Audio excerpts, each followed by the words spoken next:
मित्रों नमस्कार। आप सभी का हमारे YouTube चैनल पर स्वागत है। मित्रों जैसा कि आप लोग जानते हैं कि वर्तमान में हम लोग जो है आधुनिक भारत का इतिहास पढ़ रहे हैं। आधुनिक भारत के इतिहास में हमने अब तक 12 वीडियो अपलोड कर दिए हैं। 12वां वीडियो मेरा जो था विलेजली की सहायक संधि से संबंधित था। आज उसी को हम आगे बढ़ाते हुए अपना अगला वीडियो यानी कि 13वां वीडियो अपलोड करेंगे और आज हम लोग सीखेंगे डलहौजी के राज्य हड़प की नीति यानी कि डॉक्ट्रिन ऑफ लैप्स। तो डलहौजी ने राज्य हड़प की नीति के तहत क्या किया था। डलहौजी जैसा कि आप लोग जानते हैं कि इसका कार्यकाल जो है वो भारत में 1848 से लेकर के 1856 तक रहता है और इसने प्रमुख रूप से भारत में जो है राज्य हड़प की नीति या इसे जो है व्यक्तिगत का सिद्धांत भी कहा जाता है और आप इसे गोद निषेध का सिद्धांत भी कह सकते हैं। अंग्रेजी में इसे डॉक्ट्रिन ऑफ लैप्स भी कहा जाता है। तो इसने इस तरीके से नीतियां अपनाई थी कि जो भी भारत में देसी रियासतें होती थी या जो रियासत होती थी वहाँ के राजा अगर उन राजा के पास अपना खुद का कोई संतान नहीं होता था, अपनी स्वयं की कोई संतान नहीं होती थी, तो वो राजा किसी दूसरे के संतान को गोद ले सकता था और जब राजा की मृत्यु हो जाती थी तो उस राजा की मृत्यु के पश्चात उसका गोद लिया हुआ संतान राजा बन सकता था। लेकिन जब डलहौजी का शासनकाल आता है तो वो इसे पूर्णतः निषेध कर देता है। तो इसी को आज हम लोग विस्तार से चर्चा करेंगे। हम जो है इस व्हाइट बोर्ड के माध्यम से आप लोगों को बताएंगे, जो भी पॉइंट्स निकल के आते हैं उन पॉइंट्स को यहाँ पे नोट करते जाएंगे। आप लोग उसको नोट करते जाइएगा और इत्मीनान से पढ़िएगा। पढ़ने में आप लोग को मज़ा आने वाला है क्योंकि जो है टॉपिक ये जो है बहुत ही सरल तरीके से हम आपको बताने जा रहे हैं। आपको ज़रूर से समझ में आएगा। आप एक बार इसको समझने का प्रयास करें। तो हमारा जो आज का टॉपिक रहेगा उस टॉपिक का नाम है व्यक्तिगत का सिद्धांत। तो आप लोग यहाँ हेडिंग बना दीजिएगा, व्यक्तिगत सिद्धांत। या इसी को आप कहते हैं राज्य हड़प की नीति।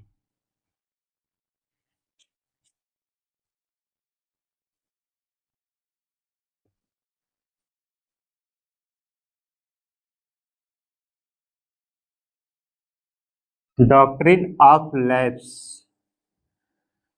डॉक्ट्रिन ऑफ लैप्स के बारे में हम लोग देखेंगे। तो यह नीति क्या है, इस नीति का क्या अर्थ है, तो यहाँ आइए हम स्टार्ट करते हैं। तो इसमें हम लोग देखते हैं कि इन नीतियों में सबसे पहले इस नीति का क्या अर्थ है। तो यहाँ इस नीति के अर्थ में आप लोग जो है यहाँ अर्थ हेडिंग डाल दीजिए और इसके अर्थ को समझ लीजिए कि मान लीजिए किसी भी रियासत के राजा अगर उनका कोई प्राकृतिक या जैविक से ऐसे मेरा उनका सगा पुत्र या संतान नहीं होता था, तो वो राजा की अगर मृत्यु हो जाती थी तो उसकी मृत्यु के पश्चात अगर उसने किसी दूसरे की संतान को गोद लिया है तो उस बच्चे को जो है राजा बनने का अधिकार छीन लिया गया था। तो इसी पॉइंट को यहाँ पे नोट करना है, ये महत्वपूर्ण है। तो इसको आप लोग यहाँ पे नोट कर लीजिएगा, लिख लीजिएगा। किसी भी रियासत के राजा के पास यदि कोई प्राकृतिक संतान या सगा संतान नहीं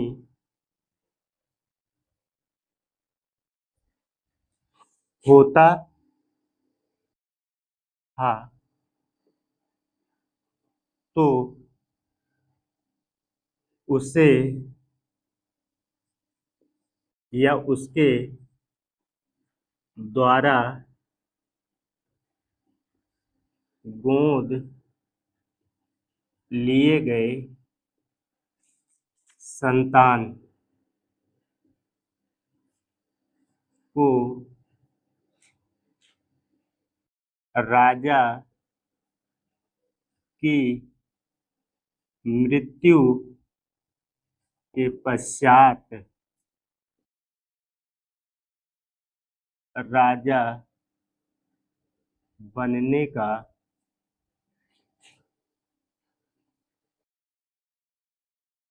अधिकार छीन लिया गया था। तो इस पॉइंट को आप लोग समझ गए होंगे कि अगर कोई भी राजा होता था किसी भी रियासत का, तो उसके पास अगर उसका स्वयं का कोई पुत्र नहीं होता था, तो वो किसी दूसरे की संतान को अगर गोद लिया होता था, तो जब राजा की मृत्यु हो जाती थी, तो उसका गोद लिया हुआ जो पुत्र था उसके राजा बनने का जो है अधिकार जो है इस नियम के तहत छीन लिया गया था। तो यहाँ तक तो आप लोग कंफर्म हो गए होंगे। अब जो है देखते हैं कि ये किसने यह नीति को लाया था। तो इसकी नीति को जो है लाने वाला कौन होता है, और लॉर्ड डलहौजी होता है। ठीक है, यहाँ पे थोड़ा सा डलहौजी के बारे में आप लोग नोट करेंगे। डलहौजी डलहौजी का अगर देखेंगे कार्यकाल जो है 1848 से लेकर के 1856 तक रहता है। तो यहाँ पे इसको आप लोग यहाँ पे नोट कर सकते हैं कि इसका कार्यकाल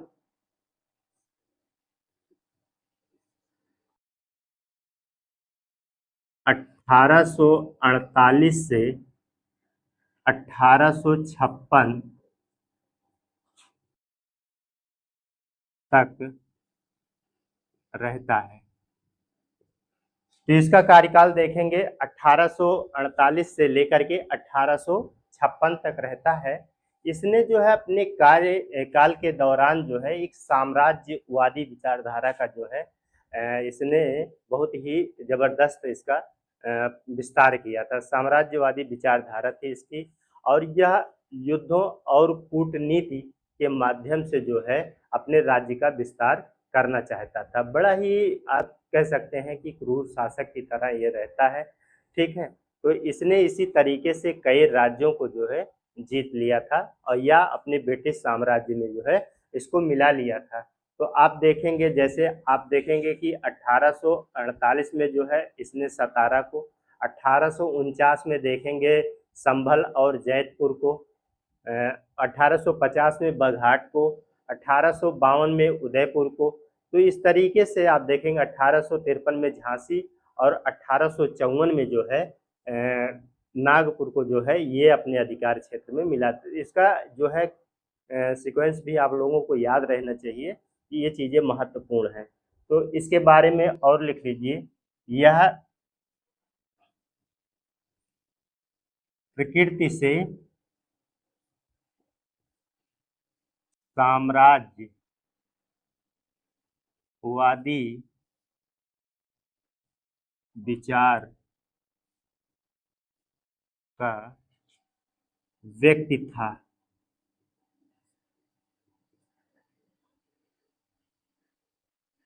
इसने युद्धों व कूटनीतियों के माध्यम से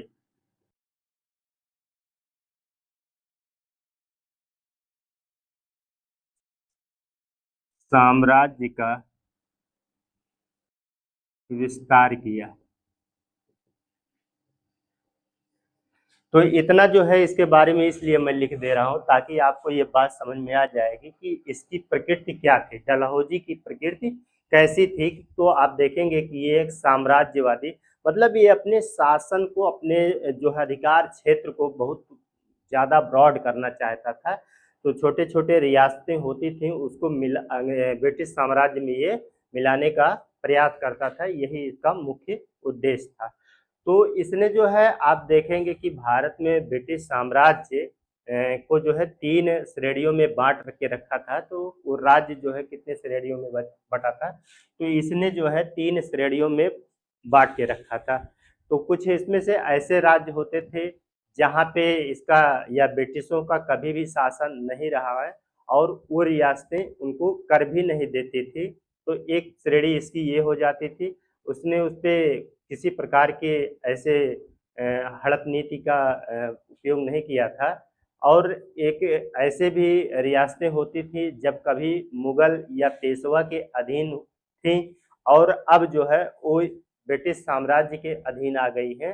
तो वहाँ का राजा अगर संतानहीन होता था और उसके कोई पुत्र नहीं होता था, तो वो ब्रिटिश के या ब्रिटिश या डलहौजी जो भी ब्रिटिश गवर्नमेंट होती थी, उससे जो है अनुमति ले करके जो है वहाँ का शासक वो बन सकता था, लेकिन प्रायः ऐसा नहीं होता था। प्रायः जो होता था वो अनुमति नहीं मिलती थी, क्योंकि उद्देश्य ही ऐसा होता था कि हमें इसको ब्रिटिश साम्राज्य में इसको मिला लेना है, ठीक है? तो और एक तीसरा जो है इस प्रकार का राज्य होता है जहाँ ऑलरेडी ब्रिटिश गवर्नमेंट पहले से ही मौजूद होती थी। ऐसी रियासतें जहाँ पे पूरी तरीके से ब्रिटिश का ही शासन होता था। तो वहाँ तो किसी प्रकार की कोई बात ही नहीं होती थी, वो तो ऑलरेडी पहले ही ब्रिटिश साम्राज्य में मिला लिया गया होता है। तो ये चीज़ें होती हैं, तो इसको आप लोग देख लीजिएगा कि इसने जो है अपने अ ब्रिटिश साम्राज्य में राज्यों को 3 श्रेणियों में विभक्त किया था। तो इस पॉइंट को भी आप नोट्स कर सकते हैं। राज्यों की श्रेणी, राज्यों की श्रेणियाँ, थोड़ा-सा जानकारी के लिए मैं लिख दे रहा हूँ कि यहाँ पे देखेंगे पहली पहला क्या था इसमें? पहला तो इसमें ये था कि ऐसे राज्य जो पूर्णतया ब्रिटिश शासन से या ब्रिटिश हुकूमत से मुक्त थे। ऐसे राज्य जो प्रारंभ से ही ब्रिटिश शासन से मुक्त होते थे और ये सरकार को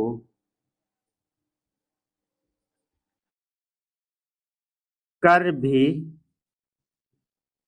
नहीं देते थे, नहीं देते थे। उनको उनको इस हड़प नीति से अलग रखा गया था। कहने का मतलब ये हुआ कि इनका उससे कोई संबंध नहीं होता था और इससे उनको अलग, मतलब हड़प की नीति ऐसे राज्यों पर लागू नहीं होती थी। और दूसरे टाइप के क्या होता था? दूसरे टाइप का राज्य ऐसा होता था कि जो कभी मुगल या पेशवा के अधीन हुआ करते थे, लेकिन अब जो है वो ब्रिटिश सरकार के कांटेक्ट में है, ब्रिटिश सरकार के अधीन में है। अब वहाँ पे अगर ऐसी स्थिति उत्पन्न होती है कि वहाँ का राजा जो है वो संतानहीन है और किसी दूसरे के संतान को गोद लिया हुआ है और उसकी मृत्यु के बाद उस गोद लिए हुए पुत्र को शासक बनाना चाहता है या होना चाहता है, तो वो ब्रिटिश हुकूमत से जो है अनुमति लेना पड़ेगा। और ऐसा प्रायः होता था कि अनुमति नहीं भी मिलती थी। तो इसको यहाँ पे नोट कर सकते हैं कि ऐसे राज्य जो मुगल या पेशवा के अधीन थे और अब ब्रिटिश के अधीन हैं कि राजा को राजा की मृत्यु के पश्चात दत्तक पुत्र को राजा बनने के लिए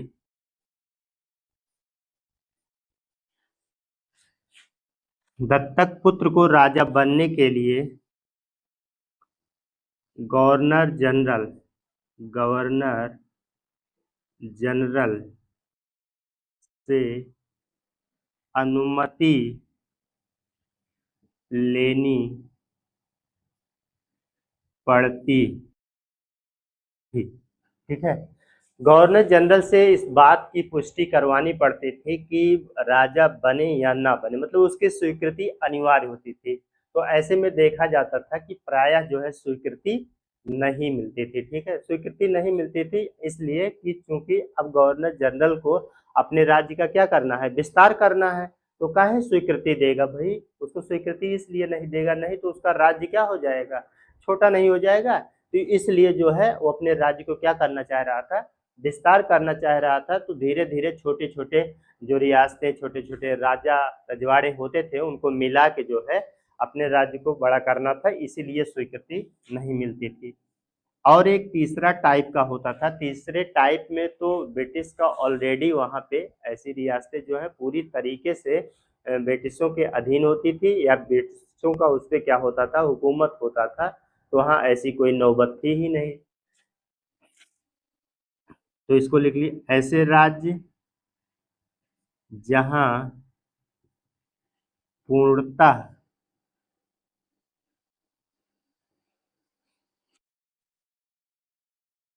ब्रिटिश गवर्नर जनरल के अधीन। तो ऐसे भी राज्य होते थे जो पूर्णतः ब्रिटिश गवर्नर जनरल के क्या होता था, अधीन होता था। ऐसे राज्यों के लिए कोई दिक्कत ही नहीं थी, वो तो उनके अधीन था। तो 3 श्रेणियों में उसने अपने पूरे राज्य को बना लिया था। तो अब जो है इतना, चूंकि हमारा जो व्हाइट बोर्ड है काफी छोटा है, तो छोटा होने की वजह से हम इसको पूरा एक बार में लिख नहीं सकते हैं, नहीं तो यहाँ पे कट जाएगा। इसलिए आप जो है इसको थोड़ा सा नोट कर लीजिए। फिर इसके बाद जो है, या स्क्रीनशॉट आप इसका ले लीजिए, आप कभी इसको अपने नोट्स बुक में क्या करिएगा, नोट कर लीजिएगा। फिर इसके बाद जो है हम आगे के नोट्स करते हैं। आप इसको जो है, मैं थोड़ा पीछे हट जाता हूँ, आप लोग इसको स्क्रीनशॉट ले लीजिए।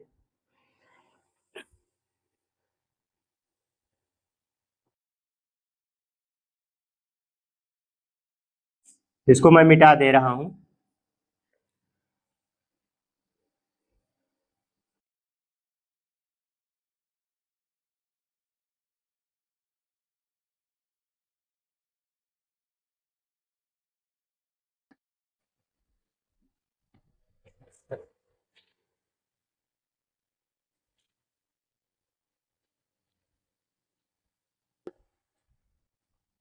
तो किन किन राज्यों को इसने हड़पा था, इसको यहाँ पे हम लोग अब देखेंगे कि इसने किस किस राज्य को हड़पा था। यहाँ लिखेंगे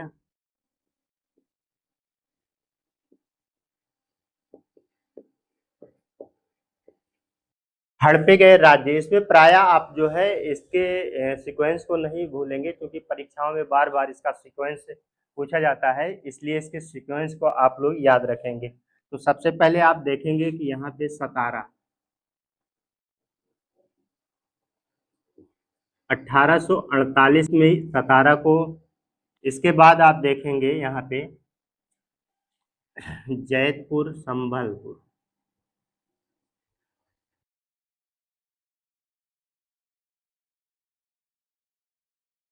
जैतपुर संभलपुर है 1849 में है। इसके बाद आप देखेंगे बघाट है 1849 में। इसके बाद आपका उदयपुर है 1800 नहीं, यहाँ पे 1800 आप 50 कर लीजिएगा, ये गलत हो जाएगा। 1852 है। इसके बाद यहाँ पे झांसी है। 1853 है। और यहाँ पे जो है नागपुर, 1854। फिर यहाँ पे अवध है, 1856। अवध में जो है इसने कुछ, अवध पर जो है इसने कुशासन का आरोप लगा करके इसको जो है अपने राज्य में मिला लिया था। तो यहाँ पे इसको अलग से लिख लेंगे, कुशासन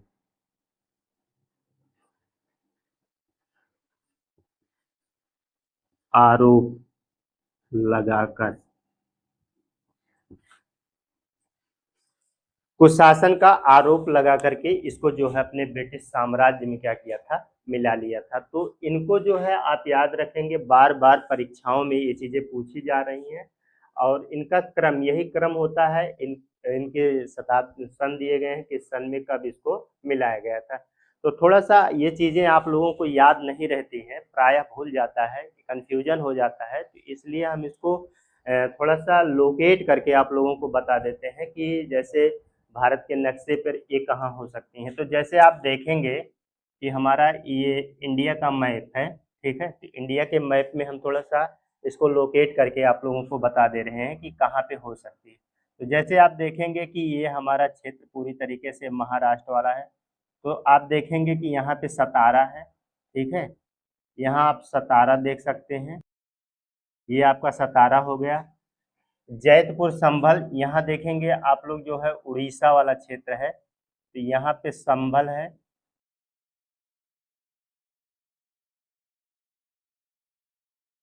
संबलपुर है, ठीक है।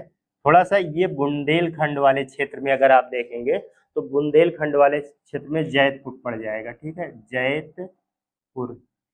ये थोड़ा सा लोकेशन हम आपको बता रहे हैं ताकि चीजें आपको याद रहें। आप देखेंगे बघाट, बघाट यहाँ पे आप देखेंगे हिमाचल प्रदेश है। तो बघाट है हिमाचल प्रदेश में। हिमाचल प्रदेश में जो है ये बघाट है, यहाँ पे जानते रहिएगा। ये उड़ीसा है, उड़ीसा है। और ये आपका महाराष्ट्र है, ठीक है। थोड़ा जानकारी के लिए नोट कर लीजिएगा कि ये महाराष्ट्र है, ये उड़ीसा है, ये बुंदेलखंड वाला एरिया है। और ये बघाट हिमाचल प्रदेश है। उदयपुर की बात करें तो उदयपुर यहाँ पे है, एमपी आपका पड़ेगा मध्य प्रदेश। यहाँ पर है उदयपुर। देखिए, एमपी जो है उदयपुर, एमपी में उस समय एमपी में उदयपुर था, उस पे जो है इसने अपने अधीनस्थ कर लिया था। ये उदयपुर है। और एक उदयपुर राजस्थान में भी है, उसको भी जानते रहिएगा, ठीक है। लेकिन ये उदयपुर मध्य प्रदेश वाला था। नागपुर भी यहाँ महाराष्ट्र में ही है, नागपुर, ठीक है। यहाँ पे आप लोग नोट कर लीजिएगा, नागपुर। तो और यहाँ पे जो है उत्तर प्रदेश में आप देखेंगे यहाँ ऊपर, यहाँ पे जो है अवध है। अवध जो है आपका उत्तर प्रदेश में है। तो थोड़ा सा हमने लोकेशन इसलिए बताया ताकि चीज़ें जब दिमाग में पिक्चर के रूप में होती हैं तो वो चीज़ें याद रहती हैं, और याद रहने में काफ़ी मदद मिलता है। तो इसलिए हमने इस चीज़ को आपको यहाँ पे बता दिया है, इसको आप लोग नोट कर सकते हैं। ये चीज़ें महत्वपूर्ण है और इसको याद बार बार जो है परीक्षाओं में यही चीज़ें पूछी जाती हैं और यही पूछी जाएंगी, बहुत ही महत्वपूर्ण है, इसलिए हमने इसको यहाँ पे बताया है। तो इसको आप लोग जो है अपने में नोट कर लीजिए या स्क्रीनशॉट लीजिए। इसके बाद हम आगे देखते हैं क्या बताया जा सकता है।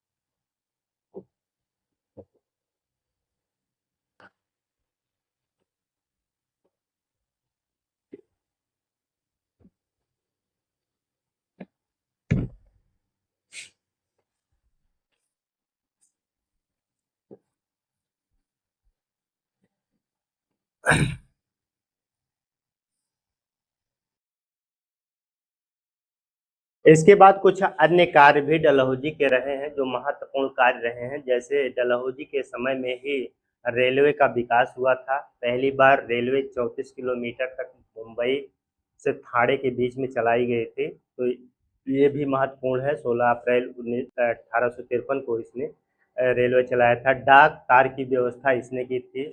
और इसने जो है आप देखेंगे इसी समय उनका डिस्पैच आया था, शिक्षा से संबंधित था। तो ये 2-3 पॉइंट है जो महत्वपूर्ण है, बार-बार परीक्षाओं में पूछे जाते हैं। पीडब्ल्यूडी की स्थापना इसने की थी। तो यहाँ पे अन्य कार्य भी लिख सकते हैं डलहौजी के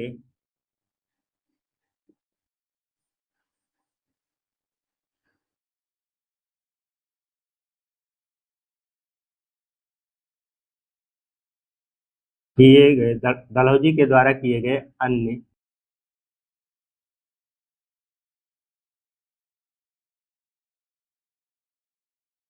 जैसे आप देखेंगे रेलवे सुधार या रेलवे का विकास। तो रेलवे का विकास यहाँ से प्रश्न आता है, इसलिए हम इसको नोट करवा रहे हैं या आपको बता रहे हैं कि पहली बार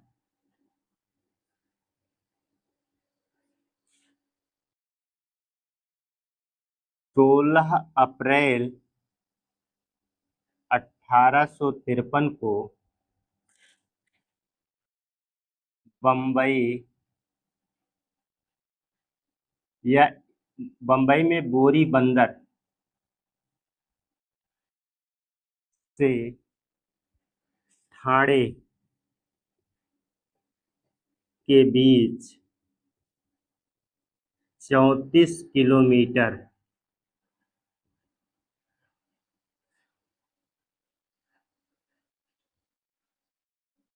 में यात्री ट्रेन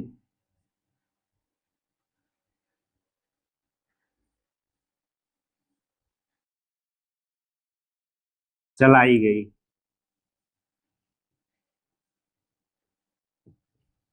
ये बहुत ही महत्वपूर्ण काम था कि इसने पहली बार जो है यात्री ट्रेन जो है बम्बई बम्बई में एक स्थान बोरी बंदर से ठाणे के बीच में 34 किलोमीटर की लंबाई में वो ट्रेन को चलाया गया था। ठीक है। तो 34 किलोमीटर ट्रेन की लंबाई नहीं थी, 34 किलोमीटर जो है उसकी पटरी की लंब दोनों स्थानों के बीच की दूरी थी। तो ये रेलवे का विकास किया गया था।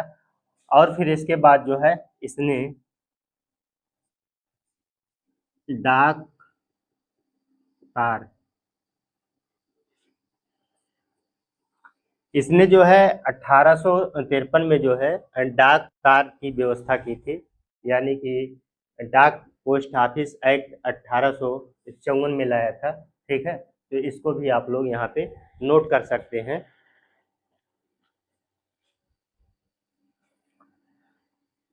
1854 में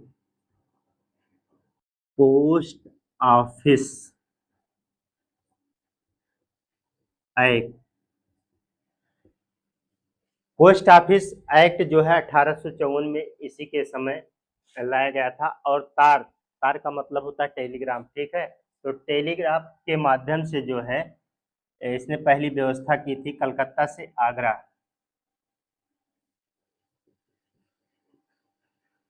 तार की सुविधा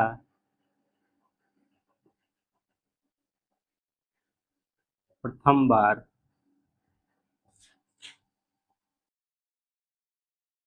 कलकत्ता से आगरा के मध्य। ठीक है। तो पहली बार जो है एक कलकत्ता से आगरा के मध्य जो है ये तार की व्यवस्था। तार का मतलब बिजली वाला तार नहीं, तार का मतलब जो है एक तरीके से आज का जो फोन का माध्यम था तो उसके लिए ये तार का इस्तेमाल किया गया है। ये तेजी गति से संदेश को पहुंचाने का एक माध्यम था। ठीक है। तो ये व्यवस्था की गई थी। और क्या किया गया था, वुड का डिस्पैच जो है इसी के समय में आया था शिक्षा संबंधी। ठीक है। शिक्षा के क्षेत्र में क्या किया था, शिक्षा वुड का डिस्पैच या डिस्पैच्ड 1854। वुड का डिस्पैच्ड 1854 में शिक्षा संबंधी एक बहुत बड़ा सुधार था, इसी के समय में आया था। वुड का डिस्पैच में क्या था, इसमें जो प्राथमिक शिक्षाएं थी, ठीक है, उसको जो है उसका माध्यम हिंदी बनाया गया था और उच्च शिक्षाओं का जो है माध्यम अंग्रेजी बनाया गया था। तो इसकी महत्वपूर्ण चीजें ये थी कि प्राथमिक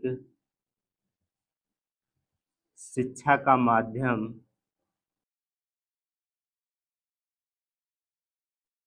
हिंदी, प्राथमिक शिक्षा का माध्यम हिंदी था और उच्च शिक्षा का माध्यम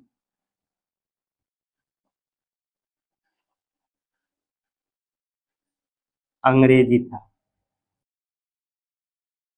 उच्च शिक्षा का माध्यम क्या था, अंग्रेजी था, और प्राथमिक शिक्षा का माध्यम क्या था, हिंदी था। तो वुड का डिस्पैच इसी के समय में लाया गया था, लॉर्ड डलहौजी के समय में लाया गया था, ठीक है। और इसी के तहत जो है फिर विश्वविद्यालय की स्थापना की गई। तो यहाँ पे आप नोट कर सकते हैं कि विश्वविद्यालयों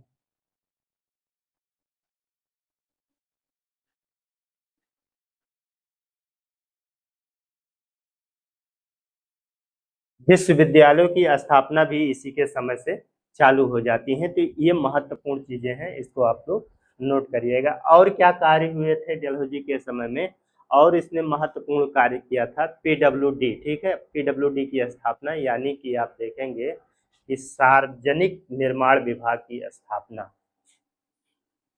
इसको भी आप लोग नोट कर सकते हैं। सार्वजनिक निर्माण पूछा जाता है विभाग की स्थापना, ठीक है। तो सार्वजनिक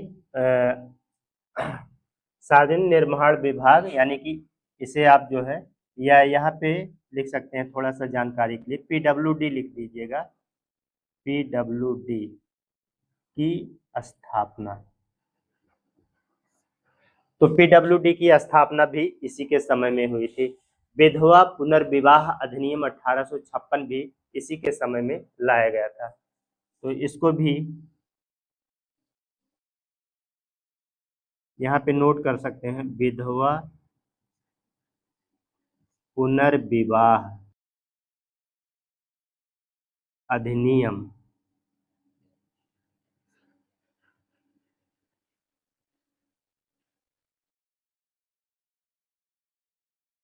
1856 लाया गया। तो विधवा पुनर्विवाह अधिनियम 1856 भी इसी के समय में लाया गया।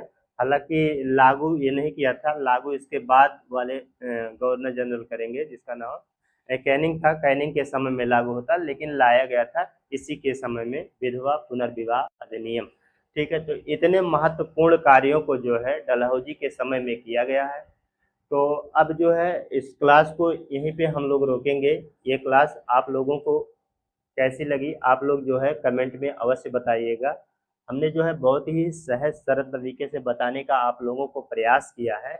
तो आई थिंक ये क्लास आप लोगों को अच्छी लगी होगी। आप लोग जो है एकदम धड़ल्ले से पढ़ते रहिए, शांति से। क्लास हमारी जो है 25 से 30 मिनट तक की लगभग रहेगी। ज़्यादा लंबा क्लास हम लोग नहीं बनाएंगे, छोटे छोटे क्लास बनाएंगे, ताकि आप लोगों को पढ़ने में समझने में कोई दिक्कत ना हो। और हमारे कंटेंट इस हिसाब से होंगे कि जो परीक्षाओं की दृष्टि से बहुत ही महत्वपूर्ण है, उन्हीं कंटेंट्स को हम लोग रखेंगे। इसके अतिरिक्त फालतू की बातें यहाँ पे हम लोग नहीं करेंगे, ठीक है। तो ये चीज़ें बहुत ही महत्वपूर्ण हैं, इनको आप लोग नोट कर सकते हैं। और आप लोग बताइएगा कि ये क्लास आप लोगों की कैसी लगी। हमें ऐसा महसूस हो रहा है, या हमको ऐसा विश्वास हो रहा है कि ये क्लासें आप लोगों को धीरे धीरे पसंद आएंगी और अच्छा लगेगा। तो आप लोग जो है इसको बेहतर से अच्छे तरीके से पढ़िएगा, ये आप लोगों के लिए बहुत ही अच्छा यूजफुल रहेगा। हम लोग मिलते हैं एक नए बेहतर क्लास के साथ, तब तक के लिए धन्यवाद।